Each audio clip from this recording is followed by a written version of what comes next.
Hey, what's up, high fantasy fans? This is Drister Worden from Bridge 4. I love high fantasy, and usually I post reviews on some mixed martial art forums that I'm on, but I decided to start this channel to do my reviews here to hopefully be able to have discussions with the larger fantasy community. I'm also going to do some audio versions of chapter summaries on this channel. I just started Patrick Rothfuss's Name of the Wind, so subscribe if you want to get the chapter summaries for those as I do them. So today, I'm going to be reviewing The Blade itself, which is book 1 in Joe Abercrombie's The First Law Trilogy. I only plan on reviewing books that I enjoy, so instead of doing ratings on a scale of 5 or 10, since all the books I'm going to be doing are something like 7.5 or higher, I decided to create my own rating scale from fun to amazing. I was tempted to rate The Blade itself as great, but I think that's because I was thinking of this trilogy as a whole. I'm going to rate this book as fun, because not much really happens in the intro book of this trilogy. Nonetheless, there are a handful of main characters, and they are all very unique and very interesting in their own ways. Joe Abercrombie's delivery of the story is also unique compared to many other books in the high fantasy genre. So even though we don't progress the bigger picture very much in book 1, it's a very easy read and entertaining since the characters are cool, and he layers in some good sarcasm along the way.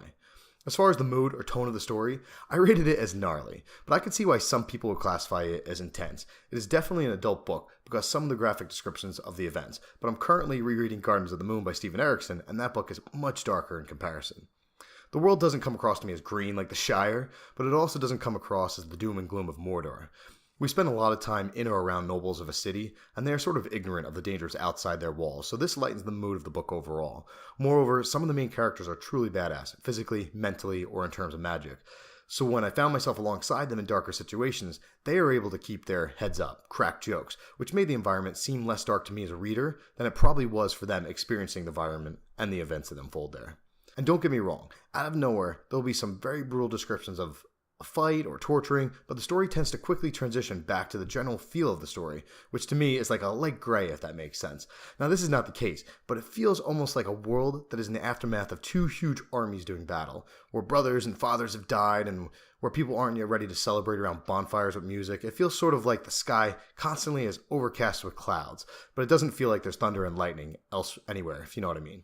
So before I wrap this up, I want to describe what type of fantasy it is. The author, Joe Abercrombie, he doesn't build up the world through the farm boy method. Instead, the reader gets thrown right into a couple different storylines. But unlike Gardens of the Moon, it's very easy to follow if you are patient and let the story come to you. The story is very human-based. We don't have the standard races of like elves, dwarves, orcs, and such, but there is one humanoid orc-like creature called Shenka, or Flatheads. There are a handful of mages, but they are not the Lord of the Rings wizard hat type wearing wizards. The story offers some political scheming, some action, and dark, sarcastic humor. And of course, it offers us the legendary Logan Ninefingers and Sandan Glokta. You'll understand why I mentioned them as highlights if you read it. They're just two of several pretty cool characters. So ultimately, it's not a standalone book, but it was very entertaining. The payoffs are going to come once we read books 2 and 3 of the trilogy. Lastly, I want to quickly review the Audible version narrated by Stephen Pacey. So I got this series on Audible last year because my Barnes & Noble didn't have it the day that I wanted to start reading it. There are definitely some pros and cons to Stephen Pacey's performance. On the downside, he is constantly changing his volume level from whispering to yelling. Since I live in an apartment building, this is frustrating to listen to at nighttime because I'm at risk of waking up the neighbors. But that is credit to his performance. He has very unique voices for each character, and it almost feels as if there's a movie going on inside your head. So that's it for now. I definitely recommend this book and the series as a whole. If you like this review, like, share, and subscribe for future reviews. I'm currently reading Patrick Rothfuss's The Name of the Wind, Steven Erikson's The Gardens of the Moon, and Harry Potter, The Chamber of Secrets. For now, this is Drister Worden from Bridge 4. I'll speak to you soon. I'm out.